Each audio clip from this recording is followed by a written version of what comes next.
ഏതും പരിഹരിക്കാം. പക്ഷെ ഒരു ഈത്തപ്പഴ കുരുവിന്റെ അളവ് നമ്മുടെ പള്ളയിൽ ഹറാമ് പോയിട്ടുണ്ടെങ്കിൽ രക്ഷയില്ല. അത് ഉൽപ്പാദിപ്പിക്കപ്പെട്ട രക്തസിരകളിലൂടെ ഓടുന്ന കാലത്തോളം നമുക്ക് എന്ത് ചെയ്യില്ല, നമ്മുടെ ദുആ അല്ലാഹു സ്വീകരിക്കൂല. അതുകൊണ്ട് ഇതുവരെ ചെയ്തതൊക്കെ പോട്ടെ, നിങ്ങളൊക്കെ പാപികൾ, ഞാനും നല്ലവനെന്നുള്ള അർത്ഥത്തിലല്ല പറയുന്നത്. ഞാൻ നിങ്ങളിൽ ഒരാളായി കസേരയിലുണ്ട്, ഇവിടെ ഖുർആനാ നിങ്ങളോടും എന്നോടും സംസാരിക്കുന്നത് എന്ന അർത്ഥത്തിൽ എടുത്താൽ മതി. നമ്മൾ ഇതുവരെ ചെയ്ത് അങ്ങനെ എന്തെങ്കിലുമൊക്കെ പാളിച്ചിട്ടുണ്ടെങ്കിൽ റബ്ബിനോട് പൊറുക്കലിനെ ചോദിക്കും, അല്ലാഹ് പുറത്തു തരും. എന്നിട്ട് ഇനി നമ്മുടെ പട്ടിണി കിടന്നാലും മരിച്ചാലും ഇൻഷാ അല്ലാഹ് ഹറാം ഞാൻ തിന്നൂല. ഹറാം എനിക്ക് മരണമാണ് എനിക്ക് അതിന്റെ പേരിൽ കിട്ടുന്നതെങ്കിൽ അൽഹംദുലില്ലാഹ്, ഞാൻ വിശന്നു മരിച്ചാൽ എനിക്ക് ഷഹീദിന്റെ കൂലിയല്ലേ. എന്റെ വയറിനകത്ത് വയർ കാളിയിട്ട് ഞാൻ മരിച്ചാൽ അൽ ബത്നു ഷഹീദ് നബി മുഹമ്മദ് മുസ്തഫ എന്ന് പറഞ്ഞാൽ ഉദര സംബന്ധമായ രോഗം കൊണ്ട് മരിച്ചു പോയാൽ ഷഹീദിന്റെ കൂലിയല്ലേ. പിന്നെന്താ വേണ്ടത്? അപ്പൊ അതുകൊണ്ട് പട്ടിണി കിടന്നാലും കുഴപ്പമില്ല, ഹറാം എന്റെ പള്ളയിൽ പോകൂല എന്നൊരു തീരുമാനം എടുക്ക്. ഭർത്താവ് പലിശക്കാരനാണ്, ലോട്ടറി എടുക്കുന്നവനാണെങ്കിൽ പറഞ്ഞു കൊടുക്ക്, ഇതെടുക്കരുത്, ഇതെനിക്കും മക്കൾക്കും തരരുത്, ഞങ്ങള് പട്ടിണി കിടന്നോളാമെന്ന് പറയും. ഇല്ലെങ്കിൽ നിന്റെ ദുആകൾ എങ്ങനെ സ്വീകരിക്കും? അതുകൊണ്ട് എന്റെ പ്രിയപ്പെട്ട സഹോദരങ്ങളെ, ഈ വക കാര്യങ്ങളൊക്കെ നമ്മൾ ഒഴിവാക്കിക്കൊണ്ട് നമ്മൾ കഴിക്കുന്ന ഭക്ഷണം, ഇബാദത്തുകളിൽ എന്തെങ്കിലുമൊക്കെ വീഴ്ച സംഭവിച്ചു പോയി, ഞാൻ ലാഘവത്തോടെ കാണാൻ വേണ്ടി പറയുന്നതല്ല. പക്ഷെ ഞാൻ പറയുന്നത് അതൊക്കെ നമ്മുടെ ഗഫൂറായ അല്ലാഹ് നമുക്ക് പുറത്തു തരും. പക്ഷെ ഉള്ളിൽ കടന്നു പോയാൽ തീർന്നില്ലേ? അതുകൊണ്ട് ഗൗരവത്തോടെ ആ വിഷയം കാണുക എന്റെ സഹോദരങ്ങളെ. അതുകൊണ്ട് തന്നെ സഅദ് ഇബ്നു അബീ വഖാസ് റളിയല്ലാഹു അൻഹു മരിക്കാൻ നേരത്ത് ദുആ ചെയ്തു, ഇന്നലി ബനീന സിഗാറ, എല്ലാം കുഞ്ഞു മക്കളാ പടച്ചോനെ, അഖിർ അനിൽ മൗത ലിയബ്ലുഹു, എന്റെ മക്കൾ ഒന്ന് പറക്കമുറ്റുന്നത് വരെ, അവർക്കൊന്ന് പിന്നെ ഒരു നല്ല നിലയിൽ എത്തുന്നത് വരെ, പ്രായപൂർത്തിയാകുന്നവരെ എന്നെ ഒന്ന് പെൻഡിങ്ങിൽ വെക്ക് പടച്ചോനെ. അദ്ദേഹത്തിന് 20 വർഷം കൂടി അല്ലാഹു ആയുസ് കൊടുത്തു. അപ്പൊ നിങ്ങൾ ചിന്തിക്കും, ലാ യസ്തഖിറുന സഅതൻ വലാ യസ്തഖദിമൂൻ, ഒരു സെക്കൻഡ് മുന്തുകയും പിന്തുകയും ചെയ്യൂലല്ലോ മരണം. ശരിയാ, പക്ഷെ അല്ലാഹു അദ്ദേഹത്തിൽ എഴുതിയിരിക്കുന്നത് അദ്ദേഹത്തിന്റെ മരണസമയത്ത് ഈ ദുആ ചെയ്യുമെന്നും അത് കാരണം 20 വർഷം കൂടി പെൻഡിങ് ആക്കുമെന്നും അല്ലാഹു എഴുതി വെച്ചിരിക്കുകയാണ്. അല്ലാഹു മനസ്സിലാക്കാനുള്ള തൗഫീക്ക് നൽകി അനുഗ്രഹിക്കുമാറാവട്ടെ. അതുകൊണ്ട് സഹോദരങ്ങളെ, നമ്മുടെ ജീവിതത്തിൽ നമ്മുടെ ദുആ ഏറ്റവും നല്ല നമ്മുടെ പ്രശ്നങ്ങൾക്കുള്ള പരിഹാരമാണ്. നമ്മൾ മുറുകെ പിടിക്കണം. ആ ദുആ നമ്മൾ മുറുകെ പിടിച്ചുകൊണ്ട് നാം ജീവിതത്തിൽ യാത്ര ചെയ്യണം. നമുക്ക് അല്ലാഹു ഒരു ബുദ്ധിമുട്ടും തരില്ല. അതുകൊണ്ട് നമ്മൾ ഒരിക്കലും ഹറാമായ ഭക്ഷണം കഴിക്കാൻ പാടില്ല. 1, 2 ധൃതി വെക്കാൻ പാടില്ല. 3ാമത് ചില ആളുകൾക്കുണ്ട്, എന്തെന്നറിയോ, ചില ആളുകൾ അള്ളാഹുവിന് ഈ ചില തെരഞ്ഞെടുക്കാനുള്ള അവകാശം കൊടുക്കും. എങ്ങനെയെന്നറിയോ? പടച്ചോനെ, നിനക്ക് തോന്നണമെങ്കിൽ നീ പുറത്തു, അത് അഹങ്കാരത്തിന്റെ വാചകമാണ്. നിനക്ക് പറ്റുമെങ്കിൽ നീ ചെയ്ത തമ്പുരാനെ, നിനക്ക് പറ്റുമെങ്കിൽ നീ ചെയ്. ഇതൊരിക്കലും പാടില്ലെന്നാണ്. لا يقولن أحدكم اللهم اغفر لي إن شئت اللهم ارحمني إن شئت ليعزم المسألة فإنه لا مكره له رواه البخاري നബി മുഹമ്മദ് മുസ്തഫ സല്ലല്ലാഹു അലൈഹി വസല്ലമ തങ്ങൾ പറയുകയാണ്, ഒരിക്കലും നിങ്ങൾ അല്ലാഹുവിനോട് പറയരുത് അല്ലാഹുമ്മ ഗ്ഫിർ ലീ ഇൻ ശിഅത, നിനക്ക് പറ്റുമെങ്കിൽ നീ എനിക്ക് പുറത്തു താ അല്ലാഹ്, നിനക്ക് ഉദ്ദേശമുണ്ടെങ്കിൽ നീ പുറത്തു താ അല്ലാഹ്, നിനക്ക് മനസ്സുണ്ടെങ്കിൽ പുറത്തു താ അല്ലാഹ്, അല്ലാഹുമ്മ റഹ്മനി ഇൻ ശിഅത, നിനക്ക് പറ്റുമെങ്കിൽ നീ എനിക്ക് കരുണ ചൊരിയണേ അല്ലാഹ്. ഇതൊരിക്കലും പറയാൻ പാടില്ലത്രേ. എന്തുകൊണ്ടാണ് റസൂലുള്ളാഹി പറയുന്നു, ലിയഅ്സിമിൽ മസ്അല, ചോദിക്കുമ്പോ അവനെ അസ്മ ചെയ്യട്ടെ, ഉറപ്പിച്ചിട്ട് പറയട്ടെ. അവന്റെ ചാഞ്ചാട്ടം അല്ലാഹുക്ക് വേണ്ട. ഫഇന്നഹു ലാ മുക്രിഹ ലഹ, അല്ലാഹുവിനോട് ബലാത്കാരം ചെയ്യാൻ, അവനെ നിർബന്ധിക്കാൻ, അവനെ കീർത്തിക്കാൻ നമ്മളാളല്ല. അതുകൊണ്ട് പ്രിയപ്പെട്ട സഹോദരങ്ങളെ, ഒരിക്കലും പടച്ചവനോട് അങ്ങനെ പറയരുത്. ഈ 3 കാര്യങ്ങൾ നമ്മൾ ഏറ്റവും നല്ല ഒരു വലിയ സന്ദേശമായി നമ്മുടെ ജീവിതത്തിൽ നമ്മൾ കുറിച്ചിടുക. ദ്വാരക്കാൻ വേണ്ടി മുസല്ലയിലെ നിസ്കാരക്കുപ്പായമിട്ട് നമസ്കാരത്തിന്റെ മുസല്ലയിൽ ഇരിക്കുമ്പോ നമ്മൾ ചിന്തിക്കണം ഈ 3 കാര്യം. 1, ഇന്ന് ഞാൻ കഴിച്ചത് ഹലാലാണോ? നീ ചോദിച്ചിട്ട് കാര്യമില്ല. 2, ധൃതി വേണ്ട. അല്ലാഹുവേ നീ എനിക്ക് താ പടച്ചവനെ. 3 വട്ടം ചോദിക്കണം, നീ താ പടച്ചവനെ, നീ താ പടച്ചവനെ. 3 വട്ടം ചോദിക്കും, പക്ഷേ ധൃതി വെക്കരുത്. ഞാൻ ചോദിച്ചിട്ട് തന്നില്ലല്ലോ ഈ ഒരു ചിന്ത പാടില്ല. അതുപോലെ ഒരിക്കലും നമ്മൾ അവനോട് നീ പറ്റുമെങ്കിൽ ഇല്ലെങ്കിൽ വേണ്ട, ഈ ഒരു സ്ഥിതി നമുക്ക് പാടില്ല. അള്ളാഹു മനസ്സിലാക്കാൻ നമുക്ക് തൗഫീഖ് നൽകി അനുഗ്രഹിക്കുമാറാവട്ടെ. അള്ളാഹുവിന് ഇഷ്ടമാ സഹോദരങ്ങളെ, നമ്മളെ ചോദിക്കുന്നത് അവന് വലിയ ഇഷ്ടമാണ്. ഇബ്രാഹിം നബി അലൈഹിസ്സലാമിനോട് അല്ലാഹു തആല ഇബ്രാഹിം നബിയെ പറ്റി വിശുദ്ധ ഖുർആനിൽ അല്ലാഹു പറഞ്ഞത് സൂറത്ത് ഹൂദ് എടുത്ത് പരിശോധിച്ചാൽ 75-ാമത്തെ ആയത്തിൽ അല്ലാഹു തആല ഇബ്രാഹിം നബിയെ പുകഴ്ത്തിക്കൊണ്ട് പറഞ്ഞു. ഇബ്രാഹിം നബിയെ പറ്റി ഒരുപാട് പുകഴ്ത്തി പറഞ്ഞിട്ടുണ്ട് അല്ലാഹു. പക്ഷേ ഈ ആയത്തിൽ അല്ലാഹു പറയുന്ന 3 വിശേഷണങ്ങൾ നിങ്ങൾ ഒന്ന് കേൾക്കണം. ഇബ്രാഹിം നബിയെ പറ്റി അല്ലാഹു പറഞ്ഞത് എന്താണ്? ഇന്ന ഇബ്രാഹീമ ലഹലീം അവ്വാഹും മുനീബ്. ഇന്ന ഇബ്രാഹിം നബി ഉണ്ടല്ലോ, മനുഷ്യനാഗരികരുടെ പ്രഭിതാമകനായ സയ്യിദുനാ ഖലീലുല്ലാഹി ഇബ്രാഹിം, അല്ലാഹു വേണ്ടി തന്റെ പൊന്നുമോനെ കൊടുക്കാൻ തയ്യാറായ അല്ലാഹു നമുക്ക് നമ്മളോട് ഇമാമാകാൻ അല്ലാഹുവിന്റെ ഹബീബായ പ്രവാചകനോട് പോലും പറഞ്ഞത് മില്ലത്ത് ഇബ്രാഹിമിനെ പിൻപറ്റാനാ. ആ ഇബ്രാഹിം നബി അലൈഹിസ്സലാം ഉണ്ടല്ലോ, നമ്മുടെ എല്ലാ ചര്യകളുടെയും മാർഗങ്ങളുടെയും തലവനായ ഇബ്രാഹിം നബി അലൈഹിസ്സലാം, ഈ ഇബ്രാഹിം നബി അലൈഹിസ്സലാത്തു വസ്സലാം അല്ലാഹു പരിചയപ്പെടുത്തുന്നു ഹലീം, സഹനശീലനാണ്, അനുകമ്പയുള്ളവനാണ്, മുനീബ്, പശ്ചാത്തപിക്കാനുള്ള മനസ്സുള്ളവനാണ്. ഇതിൽ എന്റെ സഹോദരങ്ങളെ മഹാനായ ഇബ്നു മസ്ഊദ് റളിയല്ലാഹു തആല അൻഹു പറയുകയാണ്, ഈ അവ്വാഹ് എന്ന് പറഞ്ഞാൽ അതിന്റെ അർത്ഥം എന്തെന്നറിയോ? കസീറുദ്ദുആ, കൂടുതൽ ദുആ ചെയ്തിട്ടുള്ള പ്രവാചകനാരാ? ഇബ്രാഹിം നബിയുടെ ചരിത്രമെടുത്തെന്ന് പരിശോധിച്ചു നോക്കെല്ലാം പറയാൻ നമുക്ക് സമയമില്ല. ഇബ്രാഹിം നബിയുടെ ചരിത്രം ആദ്യം മുതൽ അവസാനം വരെ A to Z നമ്മളൊന്ന് പരിശോധിച്ചാൽ മുഴുവനും ദുആയാണ്. ഇബ്രാഹിം നബി മുഴുവനും ദുആയായിരുന്നു.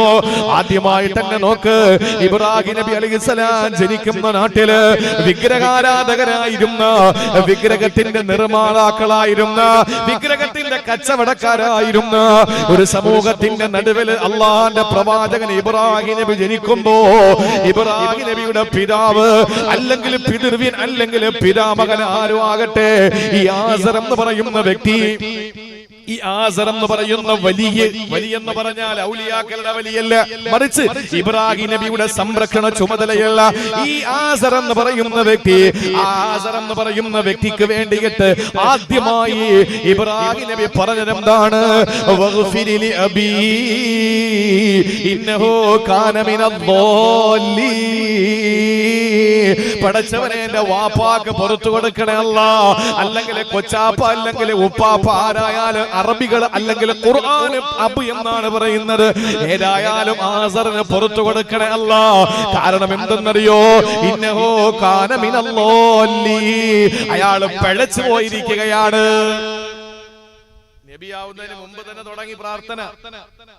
ഖുർആൻ എടുത്ത് പരിശോധിച്ച് നോക്കിയാൽ ഹൂദ്, ഖസസ്, അംബിയ, ഇബ്രാഹിം, ഈ സൂറ ഇബ്രാഹിം നബിയുടെ ദുആകൾ ഇങ്ങനെ കാണാം. ചരിത്രത്തിൽ ഏറ്റവും കൂടുതൽ ദുആ ചെയ്ത പ്രവാചകൻ ഇബ്രാഹിം നബി അലൈഹിസ്സലാം. അതുകൊണ്ട് അല്ലാഹു പറഞ്ഞു അവ്വാഹുൻ, ഐ കസീറു ദുആ, ധാരാളം ദുആ ചെയ്യുന്ന ആളാണ് ഇബ്രാഹിം നബി എന്ന് പറഞ്ഞു. ഇബ്രാഹിം നബിയെ പുകഴ്ത്തി പറഞ്ഞു. നിങ്ങൾ നോക്ക്, ഇബ്രാഹിം നബി അലൈഹിസ്സലാം വാപ്പാക്ക് വേണ്ടി മാത്രമാണ് ദുആറുന്നത്. കല്യാണം കഴിച്ചപ്പോ എന്താ ദുആറുന്നത്? ആദ്യം വാപ്പാക്ക് വേണ്ടി, മാതാപിതാക്കൾക്ക് വേണ്ടി ദുആറുന്നു. അല്ലാഹു പുറത്തു കൊടുക്കണ വിവരമില്ല, എന്ത് ചെയ്യാനാ? രണ്ടാമത് മക്കൾക്ക് വേണ്ടി ദുആറുന്നു. റബ്ബി ഹബിലി മിനസ് സാലിഹീൻ, പടച്ചവനെ സാലിഹായ സന്താനത്തെ തരണേ അല്ലാഹ്. എപ്പോഴാ ദുആറുന്നത്? മകനെ സാലിഹാക്കണം, മകളെ സാലിഹാക്കണമെന്ന് മക്കളെ കഞ്ചാവ് അടിമപ്പെടുമ്പോ പറഞ്ഞാ പോരാ, ദുആറുന്നാ പോരാ. പിന്നെ എപ്പോഴും വേണം? ഭാര്യയുടെ ഗർഭാശയത്തില് നിന്റെ രക്തത്തിന്റെ ഭാഗം അവിടെ നിക്ഷേപിക്കപ്പെടുന്നതിന് മുമ്പ്, അല്ലെങ്കിൽ ഗർഭവതി ആകുമ്പോ, പ്രസവത്തിന് മുമ്പ്, അല്ലെങ്കിൽ പ്രസവിച്ച ഉടനെ നീ ദുആറക്കണം. അല്ലാതെ മക്കള് പിഴച്ചു പോയിട്ട് പിടിച്ചോണ്ട് വന്ന് നൂലോതി കെട്ടുന്ന നടക്കൂല. വടത്തി കെട്ടിയാൽ പോലും ഓടും, പിന്നെ നൂലില്. നിക്കൂല. അപ്പൊ അതുകൊണ്ട് നമ്മൾ ദ്വാരക്കണത് എപ്പോഴാണ്? ഇബ്രാഹിം നബി ദ്വാരന്നു, റബ്ബി ഹബിലി മിനസ് സാലിഹീൻ, എനിക്ക് നീ സാലിഹായ മകനെ തരണേ അല്ലാഹ്. മക്കൾക്ക് വേണ്ടി ദ്വാരന്നു. പിന്നീട് ഹിജറ പോയി മക്കയിൽ കൊണ്ടുവന്ന ജനരഹിതമായ ഫലരഹിതമായ ആ മക്കയുടെ മണലാരുണ്യത്തിലും പരിശുദ്ധമായ ഹറമിന്റെ ആ പരിശുദ്ധ കഅബയെ ആദം നബി പണിത് കഴിപ്പിച്ച, അതിനു മുമ്പ് മലായിക്കത്തുകൾ പണി കഴിപ്പിച്ച ഇബ്രാഹിം നബി കഅബ നിർമ്മിച്ചു എന്ന് പറയുമ്പോൾ പുനർനിർമ്മാണമാണ്, നവീകരണമാണ്. അല്ലാതെ കഅബ നിർമ്മിച്ചത് ഇബ്രാഹിം നബി അല്ല. 10 തവണ കഅബയുടെ നിർമ്മാണം നടന്നിട്ടുണ്ട്. അവസാന ഹജ്ജാജ് ബിൻ യൂസുഫാണ് നിർമ്മിച്ചത്. ഇമാം മാലിക് റളിയല്ലാഹു അൻഹുവിന്റെ കാലഘട്ടത്തിൽ ആദ്യം മലായിക്കത്തുകളാണ്, പിന്നെ ആദം നബിയാണ്, പിന്നീട് ഇബ്രാഹിം, പിന്നീട് അതിനിടയിൽ ഒരു പ്രവാചകൻ നടത്തിയിട്ടുണ്ട്. പോട്ടെ, ഏതായാലും ഇബ്രാഹിം നബി അലൈഹിസ്സലാം തന്റെ പൊന്നുമോനെ ഇസ്മായിലിനെ തന്റെ പ്രിയപ്പെട്ട ഭാര്യയെ കൊണ്ടുവന്ന് കഅബാലയത്തിന്റെ മുറ്റത്താക്കി എന്നിട്ട് തിരിഞ്ഞു നടക്കുകയാണ്. ആ സമയത്തും ഇബ്രാഹിം നബി ദുആരന്നത്, റബ്ബനാ ഇന്നി അസ്കൻതു മിൻ ദുരിയതി ബിവാദിൻ ഗൈരി ദീ സറഇൻ ഇൻദ ബൈതികൽ മുഹറം റബ്ബനാ ലിയുഖീമുസ് സലാഹ ഫജ്അൽ അഫ്ഇദതൻ മിനൻ നാസി തഹ്വി ഇലൈഹി വർസുഖ്ഹും മിനത് തമറാത്തി ലഅല്ലഹും യശ്കുറൂൻ.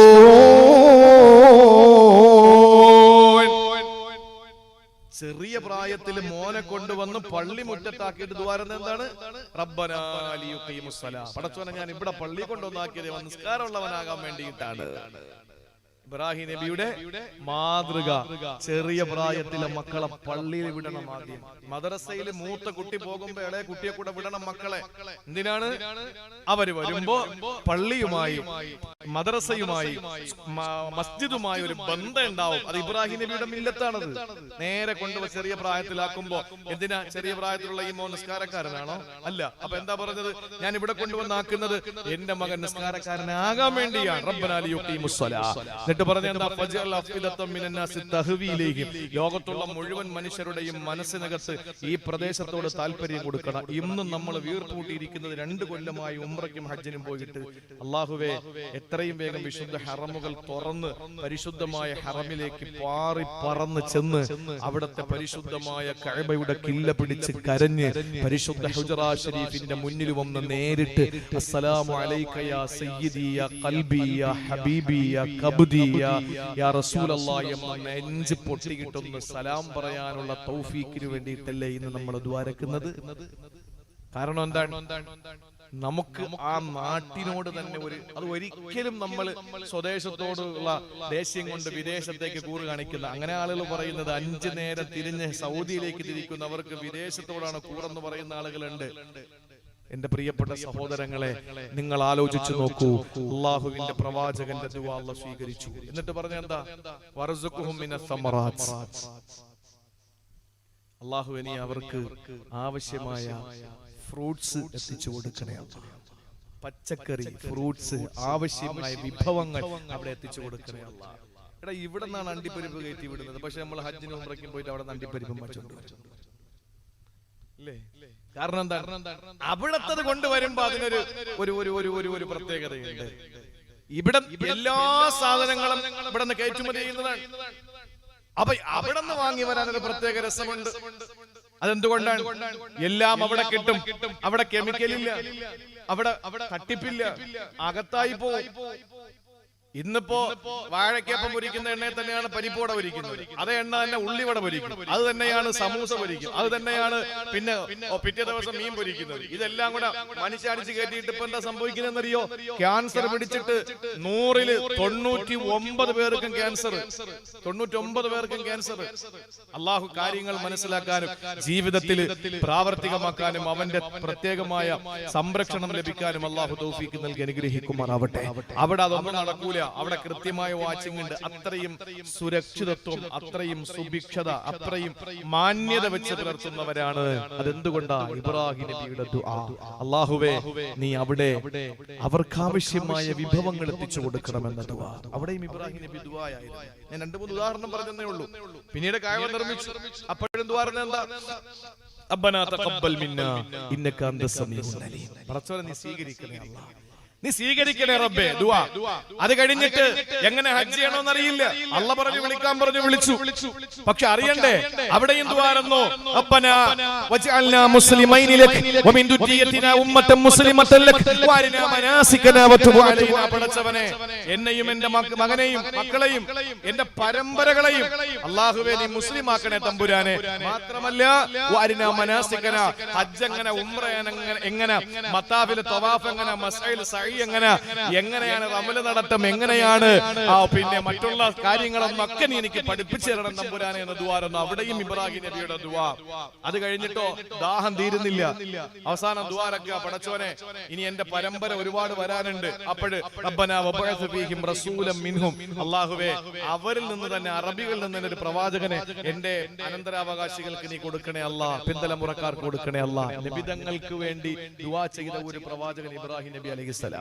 എന്റെയും ബഹുമാനപ്പെട്ട സഈദ് ഉസ്താദിന്റെയും നേരത്തെ ഇവിടെ ദുആയിൽ തവസ്സുലാക്കി പറഞ്ഞ മഹാനായ ശൈഖുനാ ശൈഖുൽ ഹദീസ് കുളപ്പുറം ഉസ്താദ് ഖദ്ദസല്ലാഹു സിർറഹുൽ അസീസ് മഹാനവറുകൾ ഒരു ദിവസം അദ്ദേഹത്തിന്റെ നസീഹത്തിൽ പറഞ്ഞ കാര്യമാണ്. നമ്മൾ 5 നേരം നമസ്കാരത്തിൽ നമ്മൾ ഒരൊറ്റ പ്രവാചകന്റെ പേരെ പറയുന്നുള്ളൂ. അതേത് പ്രവാചകന്റെ പേരാ? ഏത് പ്രവാചകന്റെ പേരാ? ഇബ്രാഹിം നബിയുടെ പേര് അല്ലേ? ഇബ്രാഹിമിയ സ്വലാത്തിലൂടെ നമ്മൾ ഇബ്രാഹിം നബിയുടെ പേര് പറയുന്നു. വേറെ എത്ര പ്രവാചകന്മാരുണ്ട്? 136 പ്രാവശ്യം ഖുർആനിൽ പറഞ്ഞ മൂസാ നബിയുടെ പേര് പറയുന്നില്ല. നമുക്ക് തൊട്ടുടനെ കഴിഞ്ഞു പോയ ദാ വരുന്നുണ്ട് നിങ്ങളുടെ നേതാവെന്ന് പറഞ്ഞു പോയ വമുബശ്ശിറൻ ബിറസൂലി യഅതി മിൻ ബഅദി ഇസ്മുഹു അഹ്മദ് എന്ന് പറഞ്ഞ ഈസാ നബി എന്ന യേശുവിന്റെ പേര് പറയുന്നില്ല. വിശുദ്ധ ഖുർആനിൽ പരാമർശിക്കപ്പെട്ട 25 പ്രവാചകന്മാരിൽ ഒരു പ്രവാചകന്റെ പേര് മാത്രം നമ്മുടെ നമസ്കാരത്തിൽ 5 നേരവും നമ്മൾ പറയുന്നുള്ളൂ, മയ്യത്ത് നമസ്കാരത്തിൽ പറയുന്നുള്ളൂ. അതേത് പ്രവാചകൻ? ഇബ്രാഹിം നബി. എന്തുകൊണ്ടാണ് ഇത്രയും കടപ്പാട് നമുക്ക്? നിങ്ങൾക്കറിയോ? നിസ്കരിക്കുമ്പോ അത് ചെല്ലുമ്പോ നിങ്ങൾ ഓർത്തോ, ഇത് നമ്മൾ പറയുന്നത് നന്ദിയായിട്ടാ. നമ്മൾ ഈ ഇബ്രാഹിം നബിയുടെ പേര് നിസ്കാരത്തിൽ പറയുന്നത് മയ്യത്ത് നമസ്കാരം നന്ദിയായിട്ടാ. നമ്മൾ നന്ദിയുള്ളവരായതുകൊണ്ടാണ്. എന്താ നന്ദി? നമുക്കൊരു ദൂതൻ വരണമെന്ന് ഇബ്രാഹിം നബി ആത്മാർത്ഥമായി ദുആ ചെയ്തു. റബ്ബനാ വബഅസ് ഫീഹിം റസൂലൻ, അല്ലാഹുവേ ഹബീബായ നബിയെ നീ കൊടുക്കണേ തമ്പുരാനെ എന്ന് നമുക്ക് വേണ്ടിയിട്ട് അല്ലാഹുവിനോട് ദുആ ചെയ്തു ഇബ്രാഹിം നബി. അവിടെയും ഇബ്രാഹിം നബി ദുആ ഒരു ലുബ്ധും കാണിച്ചില്ല. എന്നിട്ട് അവസാനം ഞാൻ നിർത്താന്ന് പറഞ്ഞാൽ ആ ഭാഗം ഒരു ദുആ ഇനിയുണ്ട്, ഇഷ്ടം പോലെ ഉണ്ട്, ഇഷ്ടം പോലെ ഇബ്രാഹിം നബിയുടെ ദുആ. അതൊന്നും പറയാൻ സമയമില്ല, നമ്മുടെ വിഷയത്തിൽ നിന്ന് മാറിപ്പോ അത് മാത്രം ഇങ്ങനെ പറയേണ്ടി വരും. ഏറ്റവും ഒടുവിൽ ലോകം അവസാനിക്കുന്നത് വരെയുള്ള വിശ്വാസികൾ എന്നെ പറ്റി നല്ലത് പറയണമെന്ന് ആഗ്രഹിച്ചു ദുആ ചെയ്തു. അതും നമ്മളെ നമസ്കാരത്തിൽ ഇബ്രാഹിം നബിയുടെ പേര് പറയുന്നതിന് കാരണമാണ്. അദ്ദേഹത്തിന്റെ ദുആ അല്ലാഹ് സ്വീകരിച്ചു. എന്താ പറഞ്ഞത്? വജഅലി ലിസാന സിദ്ഖിൻ ഫിൽ ആഖിരീൻ وجعل لي لسان صدق في الآخرين. അല്ലാഹുവേ ലോകാവസാനം വരെ വരുന്ന ആളുകളിൽ എന്നെ പറ്റി നല്ലത് പറയണേ അല്ലാ, നല്ലത് പറയണേ അല്ലാ. എന്റെ സഹോദരങ്ങളെ, വാപ്പ മരിച്ചാലും നമ്മൾ പറയും ഇബ്രാഹിം നബിയുടെ പേര്. ആ ഒരു നിലയിലെത്തി എല്ലാവരും നല്ലത് പറയുന്ന അവസ്ഥ എത്തിച്ചു. അല്ലാഹു മനസ്സിലാക്കാൻ തൗഫീക്ക് തരട്ടെ. അതുകൊണ്ട് സഹോദരാ, ഏത് വിഷമങ്ങൾ ഉണ്ടെങ്കിലും ദുആ മറക്കണ്ട, ധൃതി വെക്കല്ലേ, നല്ലത് കഴിക്കണേ. അല്ലാഹുവിനോട് പ്രത്യേക കീർത്തനം പാടില്ല, കീർത്തി പാടില്ല, കൽപ്പിക്കല് പാടില്ല. അതല്ലാത്ത നിലയിൽ അല്ലാഹുവിന്റെ മുന്നിൽ കരങ്ങൾ നീട്ട്, അവനെ ദുആ സ്വീകരിക്കും. മുജീബു ദഅവത ദാഇ ഇദാ ദആ, ചോദിച്ചാൽ അവന് ഞാൻ ഉത്തരം കൊടുക്കുമെന്ന് അല്ലാഹുവിന്റെ പരിശുദ്ധ ഖുർആൻ. ഇന്ന് നമ്മൾ അനുഭവിക്കുന്ന ചില വിഷയങ്ങൾക്കുള്ള പരിഹാരം കൂടി പറഞ്ഞ് ഞാൻ അവസാനിപ്പിക്കാം. നമ്മൾ അനുഭവിക്കുന്ന ചില പ്രശ്നങ്ങളുണ്ട്. മാനസികമായി വലിയ സങ്കടത്തിലാണ് നമ്മളുള്ളത്, വലിയ സങ്കടമാണ്. അതുപോലെ പലർക്കും കടമുണ്ട്, രക്ഷപ്പെടണ്ടേ, കടങ്ങൾ മാറണ്ടേ. മനസ്സിന് വല്ലാത്ത വിഷമമാണ്, വല്ലാത്ത സങ്കടമാണ്. നമുക്ക് ഏതെങ്കിലും ഒരു വിഷയത്തിൽ നമുക്ക് സങ്കടമുണ്ടായാൽ നമുക്ക് നമ്മുടെ മുന്നിൽ നമ്മുടെ സല്ലല്ലാഹു അലൈഹി വസല്ലമ തങ്ങൾ ദുആ പഠിപ്പിച്ചു തന്നിട്ടുണ്ട്. നമ്മളത് പഠിക്കണം. കഷ്ടപ്പെട്ടാലേ നമ്മുടെ വിഷമങ്ങളൊക്കെ മാറൂ. നമ്മൾ പറയില്ലേ, 10 വിരൽ അനങ്ങിയാലേ 5 വിരൽ വായിലേക്ക് പോകൂ. എല്ല് മുറിയെ പണിയെടുത്ത പല്ല് മുറിയെ തിന്നാം എന്ന് പറഞ്ഞ് നമ്മൾ എന്തായാലും അധ്വാനിച്ചാലേ നമുക്ക് കാര്യം കിട്ടുള്ളൂ. നമുക്ക് സങ്കടങ്ങളും വിഷമങ്ങളും ഒക്കെ വരുമ്പോ നമുക്കൊരു പരിഹാരമുണ്ട്. അതിന് നമ്മൾ പഠിക്കണം. നമ്മൾ പഠിക്കണം. ഒരു ദിവസം പരിശുദ്ധമായ മദീനത്തുൻ നബവിയിൽ ആദരവായ റസൂലുള്ളാഹി തങ്ങളെ കടന്നു വരുമ്പോ അബൂ സഈദ് അൽ ഖുദരി റളിയല്ലാഹു തആല അൻഹു പറയുകയാണ്, അല്ലാഹുവിന്റെ റസൂൽ മദീനത്തുൻ നബവിയിലേക്ക് കടന്നു വരുമ്പോ അൻസാരിയായ അബൂ ഉമാമ റളിയല്ലാഹു തആല അൻഹു, അൻസാരിയാണ്, മദീനക്കാരനാണ്. അബൂ ഉമാമ റളിയല്ലാഹു തആല അൻഹു മദീന പള്ളിയിലുണ്ട്. മുഖത്തേക്ക് നോക്കുമ്പോൾ അറിയാൻ വല്ലാത്ത സങ്കടത്തിലാണ്. ആ സമയത്താണ് അല്ലാഹുവിന്റെ റസൂൽ ചോദിച്ചു, യാ അബൂ ഉമാമ, ഓ അബൂ ഉമാമയെ, മാലി അറാക ഫിൽ മസ്ജിദി ഫീ ഗൈരി വഖതി സ്വലാ, നമസ്കാരത്തിന്റെ സമയമാകുന്നതിന് മുമ്പ് നിന്നെ ഞാൻ ഇവിടെ കാണുന്നതിൽ എനിക്ക് അത്ഭുതം തോന്നുന്നു അബൂ ഉമാമ. സാധാരണ പള്ളിയിലെ ബാങ്ക് കേൾക്കുമ്പോ നിസ്കാരത്തിന്റെ ടൈമിലാണ് നീ വരുന്നത്. ഇന്നെന്തു പറ്റി? നീ പള്ളിയിൽ വന്നല്ലോ, എന്താ നിന്റെ പ്രശ്നമെന്ന് ചോദിച്ചു. ആ സമയത്ത് അല്ലാഹുവിന്റെ റസൂലിനോട് പറയുകയാണ്, യാ റസൂലല്ലാഹ്, മനസ്സിനകത്ത് വല്ലാത്ത സങ്കടങ്ങളാ നബിയേ, എനിക്ക് മനസ്സിനകത്ത് വല്ലാത്ത സങ്കടമാണ്. സങ്കടമില്ലാത്ത ആരാ എന്റെ മുമ്പിലുള്ളത്? സങ്കടമില്ലാത്ത ഒരാള് പറ, ടെൻഷൻ ഇല്ലാത്ത ഒരാള് പറ. ഏതെങ്കിലും രീതിയിൽ നമ്മുടെ മനസ്സിനകത്ത് ടെൻഷൻ കാണും.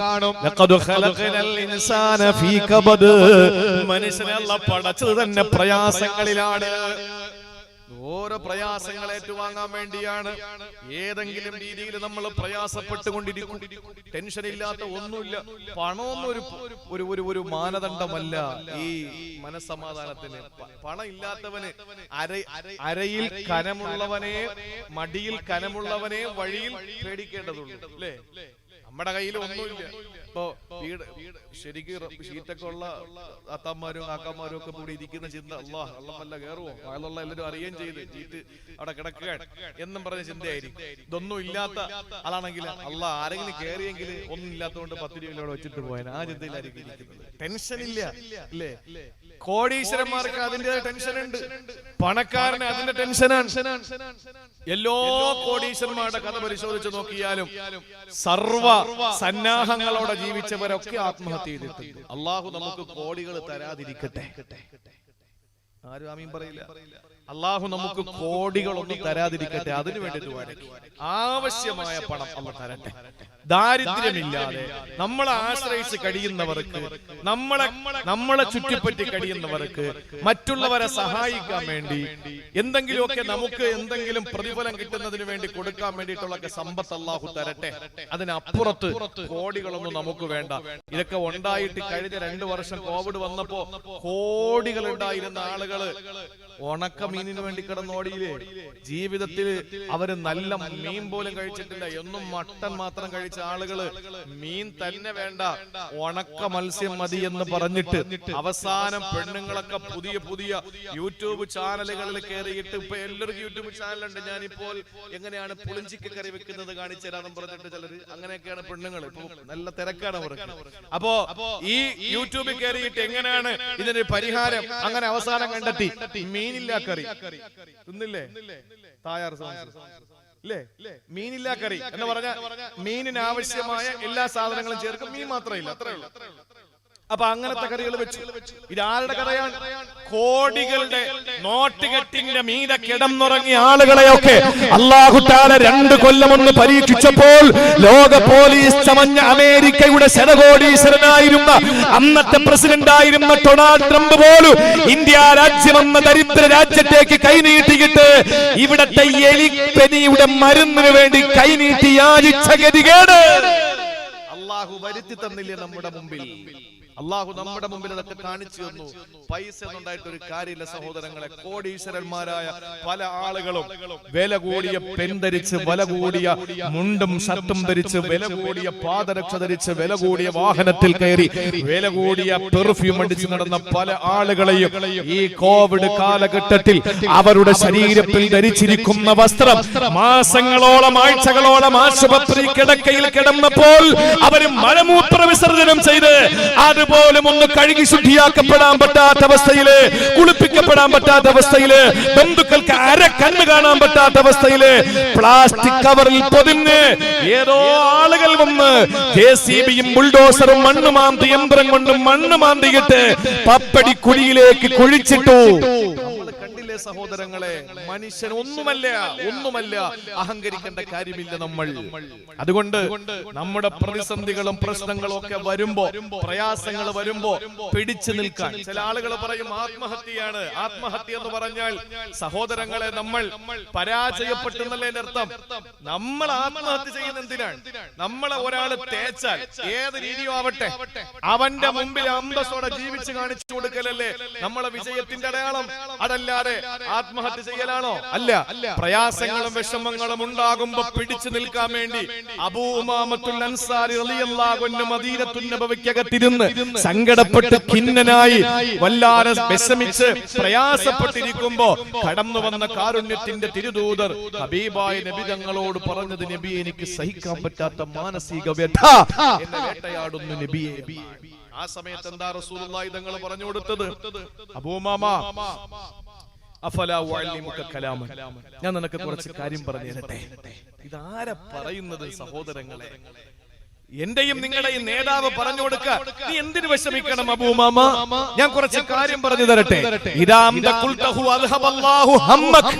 നീ അത് പറഞ്ഞാൽ നിന്റെ ടെൻഷൻ അല്ലാഹു മാറ്റി തരും. നമ്മൾ എവിടെ പോകുന്നത്? ഞാൻ ഈ പറയുന്ന കാര്യം നീ എഴുതിയെടുക്കുക, അല്ലെങ്കിൽ നീ പഠിക്കും.